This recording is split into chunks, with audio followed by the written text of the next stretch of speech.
On est dans la deuxième partie de la thématique du découragement, où la question qu'on s'est posée la semaine dernière, enfin non, la dernière fois, on a vu qu'est-ce que le découragement, on a développé sur le découragement et on a posé cette question, est-ce normal d'être découragé en tant qu'enfant de Dieu, disciple de Christ? Et quelqu'un m'a dit, oui mais Olivier, bon, tu as fait ton exposé, etc., tu n'as pas trop répondu, bon c'était clair, je suis allé réécouter quand même, j'ai répondu, mais je vais le réitérer quand même, pour juste introduire, oui effectivement ça arrive et c'est normal de temps en temps, ponctuellement, d'être découragé. Moi, pendant ces 2 sessions, où première partie, deuxième partie, je prends des versets, je vais vous motiver, vous encourager, vous bénir. Mercredi dernier, pas il y a 200 ans en arrière, mercredi dernier, j'étais là, mercredi c'est normalement la journée de famille, etc. Je suis là, le temps est maussade en ce moment. Hein, Sylvie, elle me dit, souviens-toi dans le Nord comment c'était, le temps est maussade, on s'habitue vite au soleil. S'habituer aux bonnes choses, vous voyez ce que je veux dire? Ouais, il y en a marre, il pleut. Et je commençais à bouder ma journée. Et vous savez ce qui m'est arrivé? J'ai été assailli par un découragement, mais je vous promets qu'il m'a presque effondré.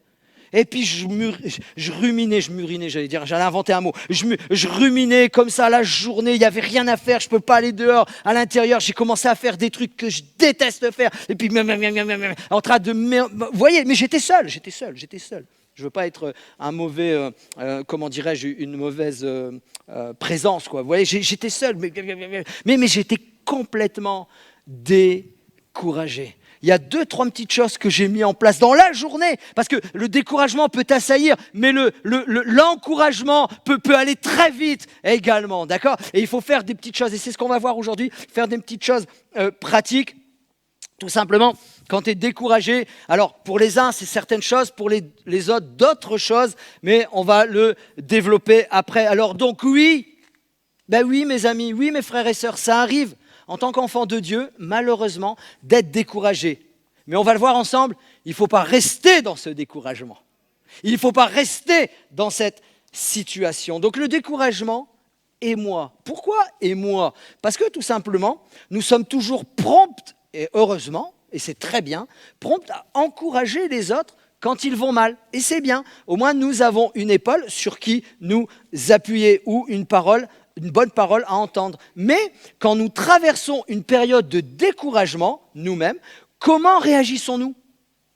Comment et que faisons-nous? Et souvent, nous, on a parce qu'on est dans un contexte comme cela où il ne faut pas se plaindre. Sinon, tu manques 2 fois. Ça n'a rien à voir.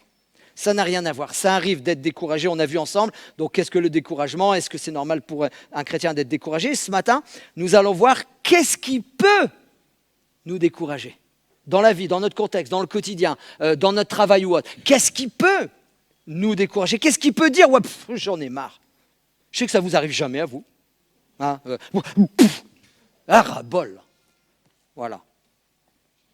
Et quel est, alléluia, wouh, quel est, en fait j'ai fait des fautes d'orthographe parce que après quel est le bon remède au découragement, mais en fait j'ai mis quel est le, et puis entre parenthèses j'ai mis un S, mais bon, quel est le bon remède, parce qu'il y a un bon remède contre les découragements, mais en fait en réalité il y en a tout plein de petits qui gravitent autour. C'est ça la réalité, c'est pas qu'un seul, c'est plusieurs. Qu'est-ce qui peut me décourager et quels peuvent être les signes de découragement? Ça, c'est hyper important. Quels sont les premiers signes de découragement? Les personnes découragées, premièrement, sont épuisées physiquement, mais également émotionnellement. Ils sont épuisés. Des fois, ton corps, il est là, il a envie de faire, mais ta tête, elle est épuisée, effondrée. Tu n'as pas envie de faire. Il y a quelque chose en toi qui te dit, mais non, mais... Et puis forcément, ça vient là, et ça impacte le corps. Parce que n'oublions jamais, nous sommes corps, âme, esprit. Et c'est lié ensemble. Elles peuvent être émotionnellement indisponibles. C'est une personne qui peut être qui peut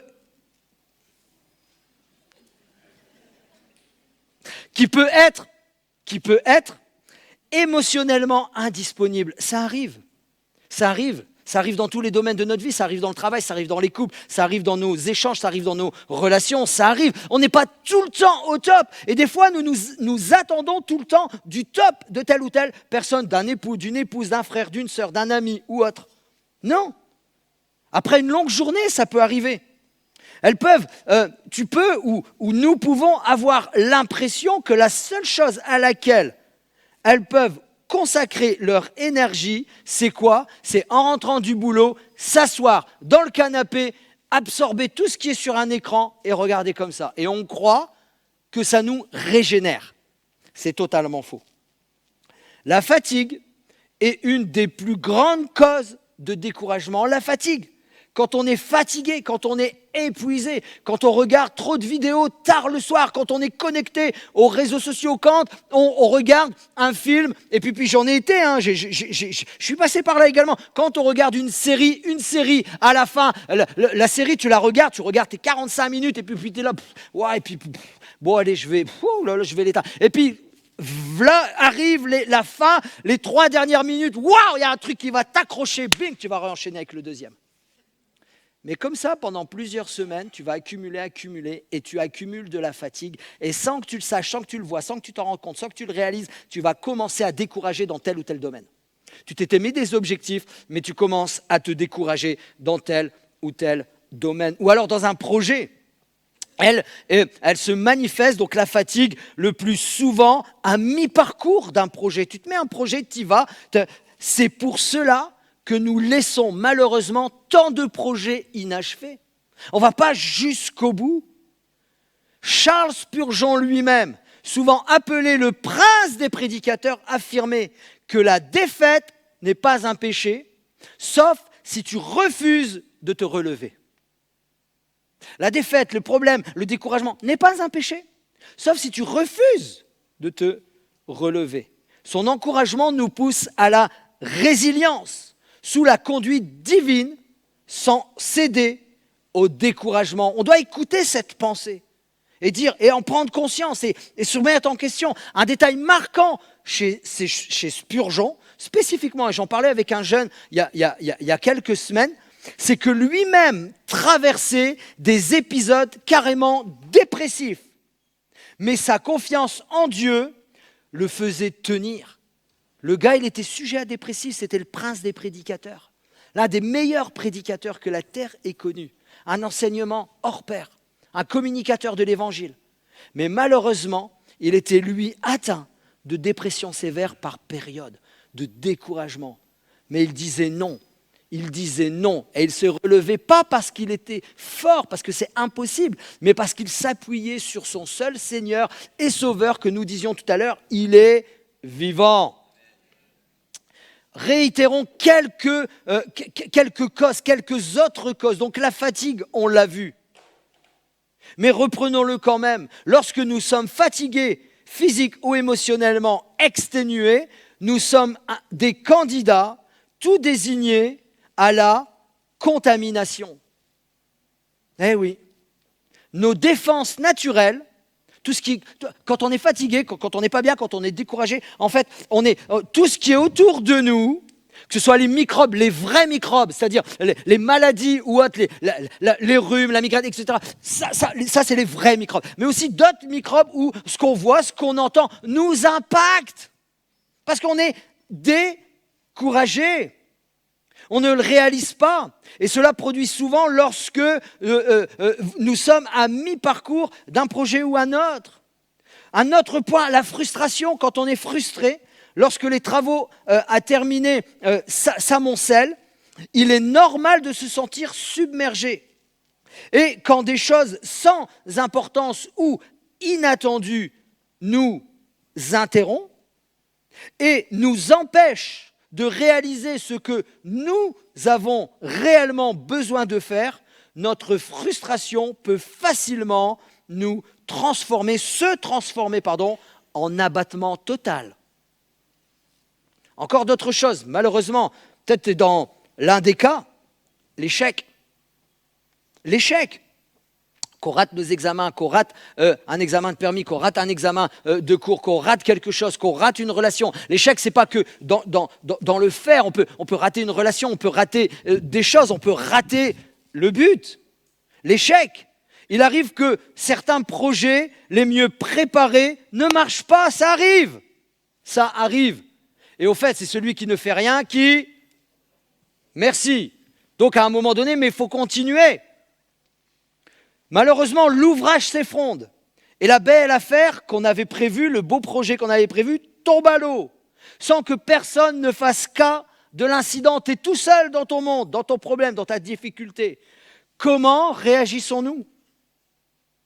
Est-ce qu'on s'appuie toi sur nous-mêmes? Est-ce qu'on rejette la faute sur les autres? Il y a une véritable question qui est là. Comme disait quelqu'un, quand je pense toucher au but, quelqu'un déplace la ligne d'arrivée, c'est décourageant. Des fois, tu arrives, tu penses que tu vas y arriver, tu penses que tu es prêt, tu dis, ouais, là, c'est bon, mais la ligne d'arrivée, elle s'est décalée. Frustration, découragement. Un dernier point, la peur. La peur, je ne sais pas comment vous vivez, comment vous êtes, comment vous réagissez aux choses qui sont autour de vous et autres, aux décisions prises, etc. La peur. La peur peut nous tétaniser, la peur du demain, la peur de l'avenir. La peur est, plus souvent qu'on le croit, derrière le découragement. On a peur. Peur de quoi? Peur de la critique. Que vont-ils penser? Que vont-ils penser les autres autour de moi parce que je fais telle ou telle chose? La peur de la responsabilité, de porter la responsabilité. Que va-t-il se passer si je n'y arrive pas? J'ai une responsabilité qui arrive au travail, à l'école ou autre. Si j'y arrive pas, qu'est-ce qui va se passer? S'il n'y arrive pas, c'est pas grave. Hein.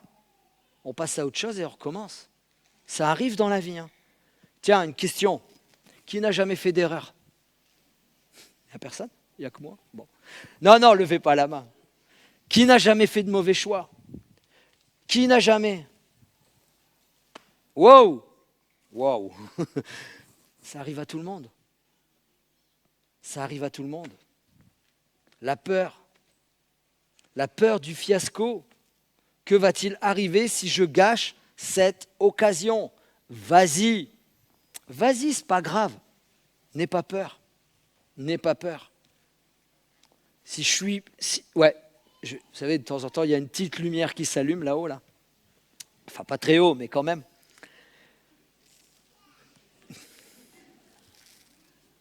Je l'ai perdu maintenant. Ah, Seigneur, ta grâce. Ah, il faut la grâce de Dieu. Hein.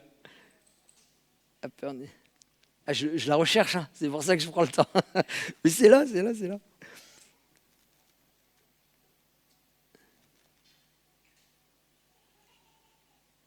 Ouais, laissez tomber, elle est partie.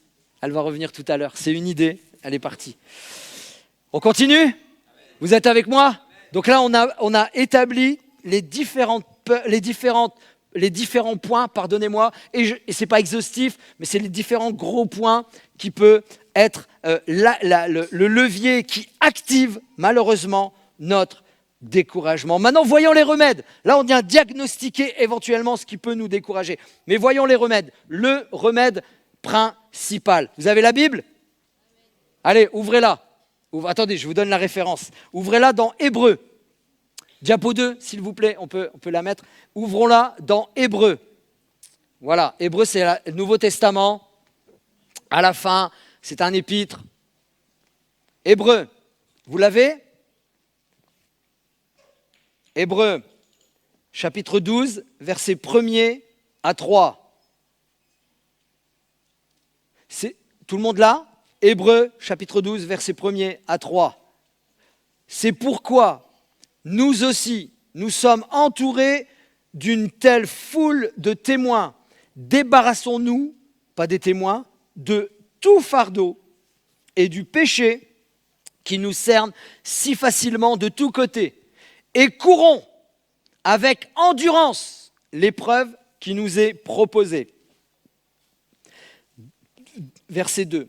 Gardons les yeux fixés sur Jésus, qui nous a ouvert le chemin de la foi et qui la porte à la perfection. Gardons les yeux fixés sur Jésus qui nous a ouvert le chemin de la foi et qui la porte à la perfection.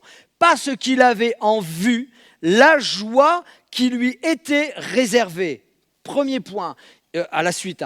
Il a enduré la mort sur la croix en méprisant la honte attachée à un tel supplice et désormais il siège à la droite du trône de Dieu.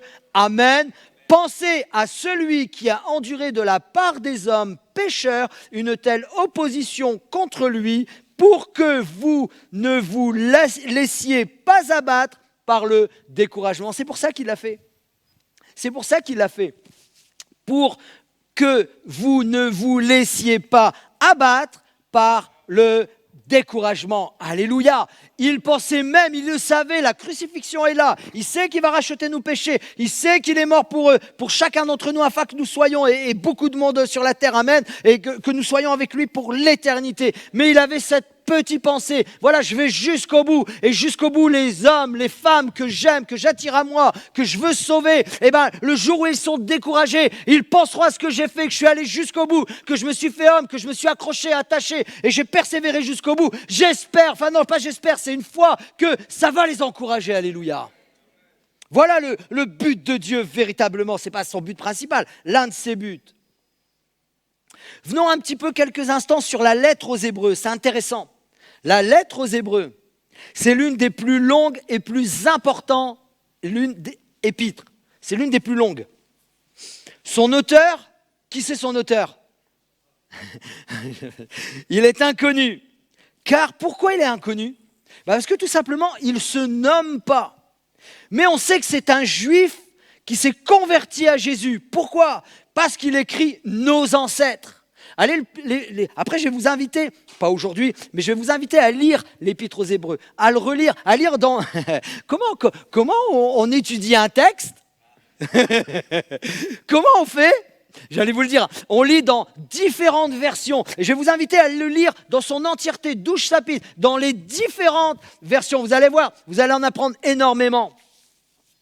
C'est une épître qui s'adresse aux Juifs, vu son texte. Moi, je l'ai lu des dizaines de fois.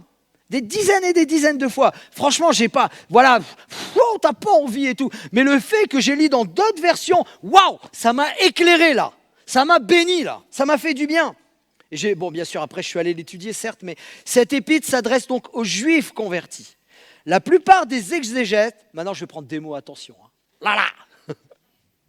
La plupart des exégètes proposent Rome comme destination à cette épître. Allez, qu'est-ce que c'est qu'un exégète? C'est tout simplement une personne ou plusieurs personnes qui ont étudié les textes afin de déterminer ce que l'auteur a pu vouloir dire à ses destinataires. Allez réécouter les 2 cours que le pasteur Laurent a fait, vous allez voir, vous allez être bénis encore plus. La lettre pourrait dater approximativement de 60 à 64 après Jésus-Christ. C'est une lettre dite, et c'est pour ça que je vais vous inviter à le lire. C'est une lettre dite d'encouragement. Pourquoi? Parce que tout simplement, elle est faite de recommandations et d'avertissements. Il y a de nombreuses mises en garde contre quoi? Contre l'abandon de la foi. Et c'est pour ça, des fois, on est comme découragé. Des fois, on a comme plus envie. Des fois, et ça arrive, c'est normal. Mais allez lire l'Épître aux Hébreux, allez le lire, le relire, le re-relire, le re-relire, le lire dans différentes versions, etc. Ça va vous booster, ça va vous encourager, ça va vous renouveler, ça va vous restaurer. Il démontre que Jésus-Christ est supérieur à qui? Aux anges, à Moïse, et supérieur aux grands prêtres de l'Alliance qui avaient encore à l'époque, 60-64, le temple n'est pas encore détruit, les sacrifices continuent, ils sont là, voilà. Et cette épître laisse à penser que les destinataires étaient tentés de retourner en arrière, de retourner au judaïsme. Ils étaient juifs, ils se sont tournés vers Jésus, ils ont accepté Jésus, ils ont suivi ce que la Bible nous dit, ils ont suivi la voie, ils ont suivi Christ, mais beaucoup étaient tentés, pour différentes raisons, à cause du découragement, véritablement de retourner en arrière au sacrifice, aux choses humaines, au sang des boucs et non au sang de Jésus. Quelle terrible chose. Et celui qui a écrit l'Épître aux Hébreux voulait les encourager. Mais à cause de quoi ils étaient découragés? À cause de quoi? Pourquoi? Comme beaucoup d'entre nous, nous sommes tentés d'abandonner à cause du découragement, à cause de faux enseignements, à cause de ce qu'on voit, à cause de ce qu'on entend, à cause de ce qui nous environne. J'ai une vraie question. De quoi, au quotidien, nous nous nourrissons? De quoi, au quotidien, qu'est-ce que nous mangeons, spirituellement parlant? Quelqu'un qui va manger au McDo tous les jours, ça va se voir au bout d'un certain temps. Dans tout plein de domaines. C'est vrai ou pas? Vous voyez où je mange? Non. On mange tout, mais pas McDo. Je suis un anti-McDo. Bon, bref, arrête. Il faut couper ça de la truc. Je ne veux pas être pendu, là, retrouvé ici. Bon, bref. Pas m'attaquer à ces grosses firmes comme ça. Non. Vous voyez ce que je veux dire? De quoi nous nous nourrissons au quotidien? C'est hyper important. Pour les encourager, l'auteur leur donne des exemples d'hommes et de femmes qui avaient déjà la foi dans l'ancienne alliance. Pas des hommes et des femmes qui ont suivi des principes, qui ont suivi des préceptes, qui ont mis la loi en pratique dans leur vie, pas que, mais des hommes et des femmes qui avaient juste la foi. Et bien d'autres. Il faut les citer avant de dire et bien d'autres. Abel, Enoch, Noé, Abraham, qui est devenu Abraham. On va citer quelques dames. Sarah, l'épouse d'Abraham, qui a enfanté à l'âge de très âgé, qui a 90 ans, 89 ans, exactement. Rahab, qui avait un super métier, et pourtant Dieu l'a béni. Vous ne vous souvenez pas de son métier, hein? Ouais, elle a été prostituée, Rahab. Et malgré sa condition humaine, sa condition de professionnelle, elle a cru. Et Dieu lui a apporté, vraiment l'a bénie, alléluia. Elle est citée dans l'Épître aux Hébreux, alléluia. Ah, c'est bon ça, c'est là l'Épître aux Hébreux. Et bien d'autres, allez lire les héros de la foi, des hommes et des femmes de la même condition que vous et moi, avec des défis, avec des difficultés, avec des obstacles à passer, comme vous et moi, avec des problématiques familiales, avec des challenges, et leurs enfants. Waouh! Jacob, t'as joué le malin, t'as fait ça, t'as marié à droite, t'étais marié à gauche, mais après les enfants sont arrivés, waouh! Il a dû les gérer, des problèmes, etc. Des challenges avec leurs enfants, peut-être un avenir incertain.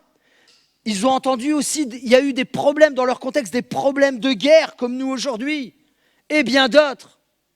Et bien tout simplement, il les invite à garder les yeux fixés sur Jésus. Vous êtes découragés, il prend des exemples d'hommes et de femmes, il fait tout un exposé. Allez lire l'Épître aux Hébreux. Qui s'engage ce matin à lire l'Épître aux Hébreux? Allez, je cherche un engagement là. C'est tout? Bon allez, rabaissez vos mains. Qui s'engage sincèrement à lire l'Épître aux Hébreux? Alléluia! Moi je prie, je supplie Dieu, Seigneur, fais qu'ils lisent l'Épître aux Hébreux, afin que tu les encourages, afin que tu les renouvelles. C'est ce que j'ai prié là toute la semaine. Je suis découragé là.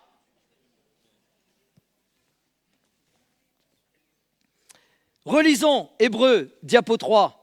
Gardons les yeux fixés sur Jésus, qui nous a ouvert le chemin de la foi et qui la porte à la perfection, parce qu'il avait en vue la joie qui lui était réservée. Lui, ce qu'il a enduré, il a enduré la mort sur la croix. Jusqu'à présent, ça ne nous arrivera pas. En méprisant la honte attachée à un tel supplice. C'est une honte d'être attaché à un tel supplice. On parle du bois maudit. Il n'a pas regardé à ça. Il a dit « j'y vais par amour ». Et désormais, il siège à la droite du trône de Dieu. Amen. Amen. Amen. Je suis en train de tout doucement d'aller. On n'a limite pas le droit d'être découragé. Vous voyez ce que je veux dire? Non, vous ne voyez pas. Vous n'êtes pas d'accord avec moi, là je le ressens. Je dis limite. Tout à l'heure, j'ai dit le contraire, ça peut arriver. Mais la limite, c'est « Ah, Seigneur, Ben, je ne dois pas rester dans cette condition-là. Si je regarde à Jésus, si je regarde aux différents... Parce que Jésus, c'est trop haut. Là, le level est trop haut. C'est Jésus, quoi. Jésus, il n'a jamais péché. Mais si on regarde aux hommes et aux femmes qui sont passés avant nous, on peut en tirer un encouragement, on peut en tirer un renouvellement et dire oui Seigneur, eux ils sont passés par là, ils ont connu le découragement, mais ils ne sont pas restés dans le découragement. Diapo 4, 2 Corinthiens, c'est l'apôtre Paul qui parle, 2 Corinthiens 3, 16. Mais comme le dit l'Écriture, lorsque Moïse se tournait vers le Seigneur, il ôtait le voile, c'est bon. Il ôtait le voile, le Seigneur dont parle le texte, c'est l'Esprit. Là où est l'Esprit du Seigneur, là règne la liberté. Tu es libre, Dieu veut te renouveler, Dieu va nous renouveler. L'apôtre Paul, ici, parle du voile que Moïse, si vous vous souvenez, il mettait sur son visage à la demande des Israélites quand ils étaient dans le désert. Tellement, pourquoi il lui demandait ça ? Tellement son visage resplendissait de la gloire de Dieu. Et des fois ça nous arrive. Des fois, ça nous arrive, on est là, on vit un moment de découragement et puis tout. Et puis tu as un frère, tu as une sœur, tu as des amis, tu as des gens avec qui tu es entouré, ils sont autour de toi. Et puis eux, on dirait, ils vivent sur un nuage. Ils vivent sur un nuage. Ça énerve. C'est ce qui est arrivé dans le désert. Eux, ils ont trouvé, ils lui ont mis un voile sur le visage. Ok. Mais nous devons nous accepter les uns les autres, quel que soit là où nous sommes arrivés.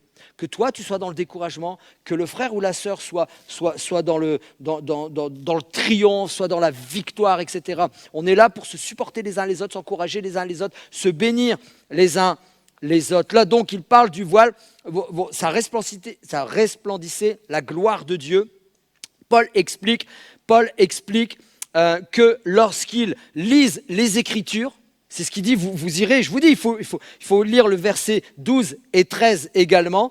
Paul explique que lorsqu'ils lisent encore les Écritures de l'Ancien Testament, ils portent toujours ce voile. Il a dit au verset 14, « Il ne leur est pas ôté le voile, car c'est dans l'union avec Christ qu'il est levé. » Rien d'autre. Tout à l'heure, j'avais pris l'exemple, tu es là, tu es découragé, l'autre à côté, il t'énerve parce qu'il est béni, parce qu'il va de l'avant, mais tu ne sais pas ce qui le décourage, mais peut-être que lui, à la place, comme toi, tu fais le comparatif, il ne faut pas se faire le comparatif, mais des fois, si tu le fais, tu es énervé, ouais, mais il m'énerve, lui toujours, elle est toujours comme ça, mais peut-être lui ou elle garde toujours les yeux fixés sur Jésus, et ils avancent, et ils avancent, et ils avancent. Bénissez de telles personnes, et suivons leur exemple, alléluia. Diapo 5, toujours dans la même référence, mais dans le verset 18.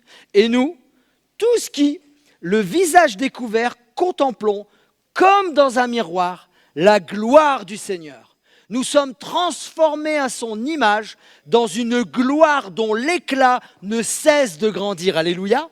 C'est là l'œuvre du Seigneur, c'est-à-dire de l'Esprit. On voit flou. On ne peut pas voir normalement. Les miroirs à l'époque, ils voyaient flou, ils n'étaient pas comme aujourd'hui. Aujourd'hui, tu te regardes tôt le matin, tu as peur. Waouh! Parce que tu vois clairement. Mais à l'époque, c'était troublé. À l'époque, c'était, le pasteur Laurent l'a déjà expliqué, c'était des morceaux de métal, on va dire, poncés, surponcés. Ah, je suis bien là ce matin. Mais non, tu vois flou là. Va dans l'époque 2026, regarde-toi en vrai. Non, bon, bref. Ça, c'est une feinte. Paul nous encourage et nous montre que c'est en regardant Jésus que notre caractère est façonné à son image. Alléluia. Jour après jour, mes frères et sœurs. C'est pas en un instant, je suis ça, je deviens ça. Non, c'est jour après jour, c'est continuel. Il façonne notre caractère, il façonne notre personnalité. Il nous façonne à son image jour après jour. Par quoi ? Par l'action du Saint-Esprit. Gloire à Dieu. Réapprenons à garder les yeux fixés sur notre Sauveur et Seigneur. Diapo 6, quelqu'un a écrit, tomber est permis. Se relever est obligatoire. Alléluia. Prenons la diapo 7, Philippiens 3, 14. Non, certes, je ne suis pas encore parvenu au but. Je n'ai pas atteint la perfection, mais je continue à courir pour tâcher de saisir le prix. Car Jésus-Christ s'est saisi de moi. Amen. Je continue à courir, je persévère, je m'accroche, j'avance, je vais de l'avant, parce que Jésus s'est saisi de chacun d'entre nous. Waouh, je vais relever ça. Mon frère, pour moi, je n'estime pas avoir saisi le prix, mais je fais une seule chose, oubliant ce qui est derrière moi, étendant toute mon énergie ce qui est devant moi. Je poursuis ma course, je continue, je persévère, j'avance vers le but pour remporter le prix, attaché à l'appel que Dieu nous a adressé du haut du ciel avec l'union avec Christ, rien d'autre. Rien d'autre. Rien d'autre. Même s'il y a le second souffle. Vous savez c'est quoi le second souffle? Oui, ok. Vous savez c'est quoi le second souffle ou pas?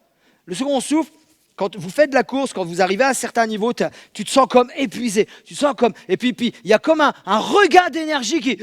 Waouh, t'es parti. Pizzi Gonzalez, là, vous vous souvenez de ça? Et tu pars et tu y vas. C'est ça le second souffle.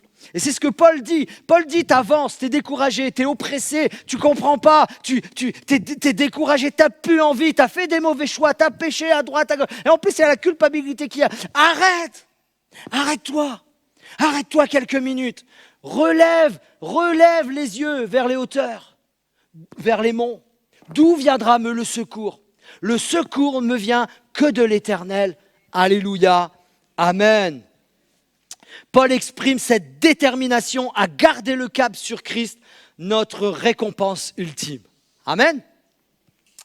Je sais que vous êtes très concentrés, hein, mais vous êtes encore avec moi? Alléluia. Je termine. Diapo 8, le découragement ne doit pas être une fin, mais c'est un passage. Donc encore une fois, ça arrive, mais c'est un passage, ça ne doit pas rester. Mais des fois, il y a des décisions drastiques. Je cherche pas des mots difficiles. Il y a des décisions compliquées à prendre. Des bouleversements, il faut saisir. Amen. Diapo 9, Ésaïe 41, on le connaît tous, mais c'est un verset qui doit nous parler. Ne sois pas effrayé car je suis avec toi. Ne sois pas angoissé car moi je suis ton Dieu. Je t'affermis, je viens à ton secours. Pour sûr, je te soutiens de mon bras droit qui fait justice. Amen. C'est une promesse. Une force qui vient de Dieu uniquement, qui est actionnée par une seule personne, le Saint-Esprit. Quand l'on regarde à Jésus face à l'épuisement moral que nous pouvons vivre régulièrement. C'est tout simplement ce qu'il faut faire. Alors c'est bien tout ça, mais résumons un peu l'ensemble. Tout simplement, quand tu es découragé, si tu as besoin de repos, prends du repos. Alors moi, le serviteur qui vous parle, c'est une chose qui m'est difficile à entendre. Mes enfants, mon épouse me disent, c'est quand tu t'arrêtes. Et j'ai souvent la réponse, quand je serai mort. Mais ça, ce n'est pas ce qu'ils veulent entendre. Donc, des fois, il faut s'arrêter. Quand on est fatigué, il faut s'arrêter. Sauf que, voilà. Mais on apprend, on se convertit, on va vers Jésus. Il faut s'arrêter, il faut obéir. Quand tu veux faire un peu de sport, non, normalement, ce n'est pas bon, mais ce n'est pas ça que je dois dire. Quand on est découragé, le sport aide. Vous ne croyez pas? J'étais découragé mercredi, on revient à mercredi. Mercredi, si. J'étais découragé. Et en plus, il fallait amener mon fils à l'entraînement. Vas-y, j'en ai marre. Je vous promets, j'avais pas envie. Il n'est pas venu me demander. Mais il y a une personne qui me connaît à la maison. Il y a deux personnes qui me connaissent très bien, c'est Jésus. Mercredi, je ne l'écoutais pas. Mais il y a une voix audible à la maison. Elle m'a dit, va courir. Je fais quoi? Je suis découragé, je suis fatigué. Vas-y, bouge-toi, je ne vais pas courir. Amène Lénie, va courir. On est rentré dans un dialogue, on est en pleine négociation. Vas-y, bouge. Mais elle sait très bien que je ne vais pas la laisser amener parce que bon, voilà, bref, il y avait autre chose à faire. Va courir, elle me dit. Mais elle le dit qu'une fois en fait. Mais vous savez, c'est la voix qui, le Seigneur fait comme un pacte et puis, c'est pas très spirituel, hein, va courir. C'est pas très spirituel. Sans rien dire, j'ai fait ça, j'ai pris mes affaires, j'ai pris ma voiture, j'avais pas envie. Puis je râlais en moi-même. Et je suis arrivé, Lénie est parti faire son sport, je l'ai regardé 5 minutes, 10 minutes, 15 minutes, il y avait mon sac derrière. Allez, je mets mes baskets, bon, je m'habille, bref. Je m'en vais courir. Waouh! Yes! Je commence à courir, et là, je me fais du bien. Et là, je vous promets, waouh, je me fais du bien. Et là, le Seigneur commence à bien me baffer. Ça, c'est ma façon de parler parce que c'est moi. Vous savez que Dieu nous parle toujours tel que nous sommes. Il ne va pas nous parler d'une manière que les autres parlent. Bref, et Dieu commence à me parler, commence à me bénir. Tu vois, tu ne m'entendais pas tout à l'heure. Tu vois, tu étais découragé. Et puis, il y a plein de choses, sans que moi je le sache, qui se développent dans mon corps parce que je fais quelque chose qui m'est agréable. Je ne subis pas ma course. Je fais quelque chose qui m'est agréable. Je fais quelque chose qui me détend. Je fais quelque chose qui me fait du bien. Mais en plus de ça, parce que ça me fait du bien, parce que ça me détend, parce que ça développe en moi de la dopamine, parce que ça développe en moi une satisfaction personnelle, parce que, là, mon esprit, mon cœur, ma pensée est saisie et Dieu, là, peut me parler facilement. Faites, alors ne courez pas. Si vous voulez venir courir, on va courir ensemble, c'est pas un problème. Mais faites quand vous êtes découragé, entendez la voix autour de vous, entendez la phrase autour de vous. Peut-être vous c'est la course, peut-être moi c'est la course, mais peut-être vous c'est la pêche, peut-être vous c'est aller marcher, peut-être vous c'est aller dans la forêt, peut-être vous c'est aller dans la montagne, peut-être vous c'est aller au magasin. Bon, il faut être fou pour aller au magasin se détendre, mais peut-être pour vous c'est pour aller au magasin. Je veux bien l'entendre. Mais faites ce que vous avez. C'est là, c'est pas c'est là, c'est l'une des véritables solutions contre le découragement. Faites ce que vous aimez, mes amis. J'attendais un amen quand même, qui disent, t'as vu, tu m'empêches toujours de faire ça, moi je vais le faire. Voilà, c'est ça que j'attendais. Mais aussi, gardons les yeux fixés sur Jésus. Quoi que nous fassions, quoi que nous faisons, ce n'est pas un acte d'attention passive, parce que c'est facile, ouais Olivier, on garde les yeux sur Jésus, comment on fait ? C'est ça la vérité. Comment on fait ? Ce n'est pas un acte passif, mais c'est un véritable style de vie, mes amis. C'est un style de vie, c'est du quotidien. C'est l'essence même de la vie chrétienne. Je vous promets, je me suis gratté la tête. Quand c'est sorti de ma bouche, j'étais en train d'écrire, c'est l'essence même de la vie chrétienne. Je dis, c'est moi qui ai sorti ça. Mais je dis, mais Seigneur, mais là, le miracle existe, alléluia. C'est l'essence même de la vie chrétienne pour un disciple. C'est le b.a.-ba. C'est la base pour un disciple. Nous devons être intentionnels. Et dans cette intentionnalité, nous devons être déterminés. Quelqu'un a dit, cela signifie d'abord choisir délibérément de tourner ta pensée, ton cœur et ton attention vers Christ, au lieu de te laisser absorber par les inquiétudes, les distractions et les besoins immédiats. Souvent, c'est ça. Parce qu'il faut faire ci, parce qu'il faut faire ça, on va se tourner vers ces choses. C'est prendre le temps, chaque jour, 10, 15, 20, 30 minutes, dans la prière, dans la lecture de la Bible et la méditation. Amen. De te replonger dans qui il est et ce qu'il a fait pour toi. Nous devons réapprendre à nous plonger dans ce qu'il est et dans ce qu'il a fait pour nous. Cette fixation implique de placer ta confiance en Jésus-Christ. Même lorsque les circonstances sont difficiles, en te rappelant sa fidélité et sa puissance. Cela oriente ta perspective vers la réalité céleste. Est-ce que vous connaissez Thomas Edison ? Thomas Edison, c'est l'inventeur de la lumière électrique, disait à ses multiples échecs, vous savez qu'il a fait énormément d'essais, je n'ai pas échoué, j'ai simplement trouvé 10 000 méthodes qui ne fonctionnent pas. Il faut se dire ça, les amis. Ceci illustre un regard déterminé face aux obstacles. 10 000 fois. 10 000 fois. On va regarder une vidéo quelques instants. On peut lancer la vidéo, Evans? Alléluia. Gardons les yeux fixés sur Jésus qui nous a ouvert le chemin de la foi et qui la porte à la perfection. Et ça arrive d'être découragé.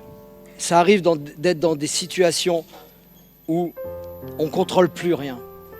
Nos émotions, notre état physique, on est comme déstabilisé. Et on est là dans cette course, Paul le parle comme une course. La vie chrétienne, c'est comme une course. On est là dans cette course, et je ne sais pas si on l'a entendu, mais normalement cet homme, c'était le favori, l'un des favoris. Il était dans les 4 premiers. Puis la course, elle était, quand il dit ouais, ma course, elle était bonne, ça veut dire l'objectif, il était là. La ligne d'arrivée était là. Mais le corps n'a pas pu résister à cause des anciennes blessures, il s'est reblessé. Normalement, c'est terminé. La logique humaine fait que c'est bon, reste là. Je ne sais pas si vous avez déjà eu un claquage ou une douleur quelque part très intense, où par exemple tu ne peux plus marcher mais tu forces à marcher dessus, ça fait très mal.